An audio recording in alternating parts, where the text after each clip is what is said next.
नमस्कार,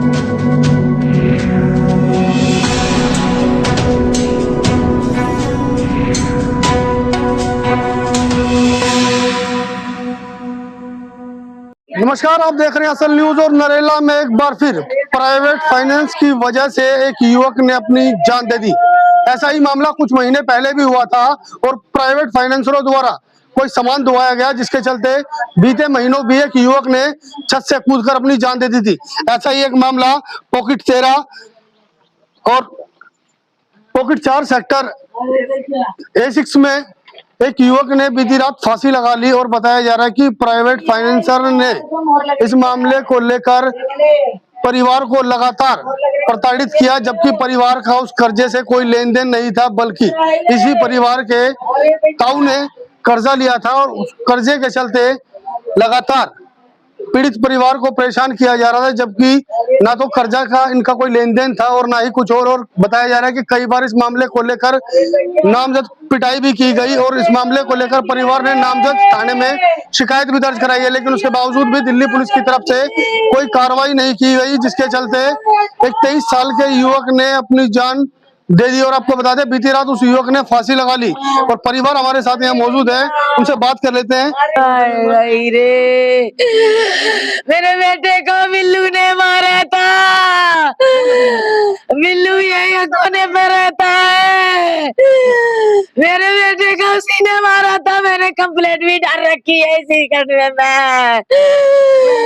वे धमकी दी थी, टांगे तोड़ देंगे। मेरे जेठ ने कर्जा लिया था, जब वो भाग गया उसको मारा था। तो ये कह रहा कि तुम ढूंढ के लाओ, तुमने भगाया, हमको पता भी नहीं है कुछ भी। गाली डाली थी, इसलिए मेरे आदमी की मार डालने को बोला था। जान का खतरा था मेरे आदमी को और मेरे बेटे को मारा भी था इसने। अरे भैया, वो कहे 4 7 दिन मारा था। जब मेरा पुत्र डर के रह रहा था जब से। अरे भैया, उनको भी मार रहने को कही थी, धमकी दी थी मुझे, मैं कंप्लेंट भी करके आई थी। अरे भैया, कंप्लेंट वाला कोई नहीं आया तब से।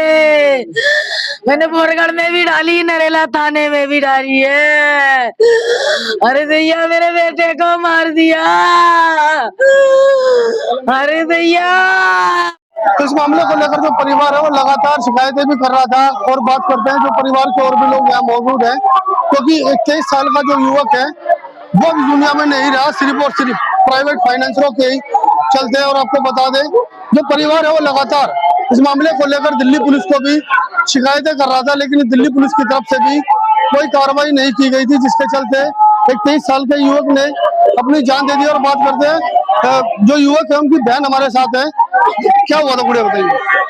हमें धमकियां दी जा रही थी कि भाई को मेरे कि तेरे बाप का तेरे को मारूंगा, या तो ताऊ को अपने ढूंढ के लाके दे, या फिर तू पिटेगा तो तेरे पैर वैर तो दोनों तोड़ दूंगा, तेरे बाप को भी मारूंगा, तुझे ही मारूंगा। तुम कहीं भी चले जाना, कहीं भी, कहीं किसी कोने में चले। ये जो पैसा देते हैं ये पता नहीं बिल्डर है। मेरी जो ताई है उसका नाम बाला देवी है, और जो उनकी लड़की है वो बेबी है। उन दोनों का करा धरा है सब कुछ। उनने इनको बोला है कि इनको पकड़ो, मेरे बाप को पकड़ो तो वो भागता आएगा। पैसा किसने लिया था? मेरी ताई की लड़की ने लिया था। सब कुछ उसका करा है, जिसके चलते मकान बिका है। मकान उसी के चलते बिका है, कर्जे के चक्कर में। पता है कि आप लोगों ने हमने करी थी कंप्लेंट उनको।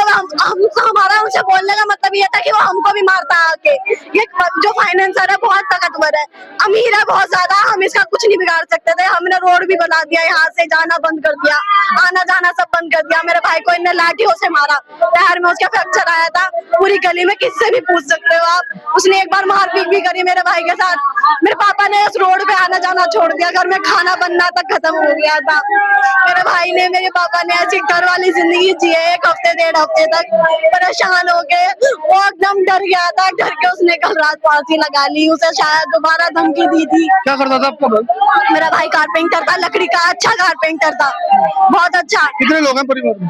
हमारे परिवार में एक मेरी बहन की शादी हो गई, जिनके हस्बैंड ही हैं, और हम 3 बहनें हैं जिनकी शादी नहीं हुई, और मेरा अकेला भाई था, मेरे माँ बाप है। हमारे घर में और कोई कमाने वाला नहीं भी था, मेरा भाई अकेला, मेरे पापा 2 लोग थे, मेरे पापा की रीढ़ की हड्डी तोड़ दी उसने।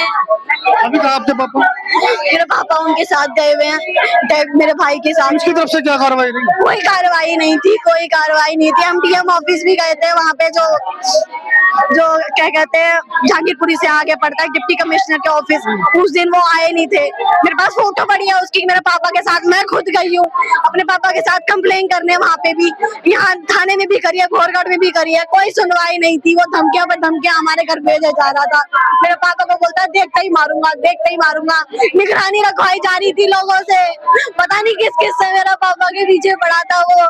उसके चलते मेरे भाई ने डर के मारे बोला था पापा अपनी बेइज्जती सैली तुम्हारी नहीं सहूंगा मैं, तुम्हारी बिल्कुल नहीं सहूंगा मैं, और तुम्हारा धमकी दिया। तो मेरे भाई ने कल रात को डर के मारे फांसी लगा ली। बोलता है इज्जत कमाई है पापा, आज तक कुछ नहीं कमाया हमने, वो इज्जत को नीलाम करने जा रहा है।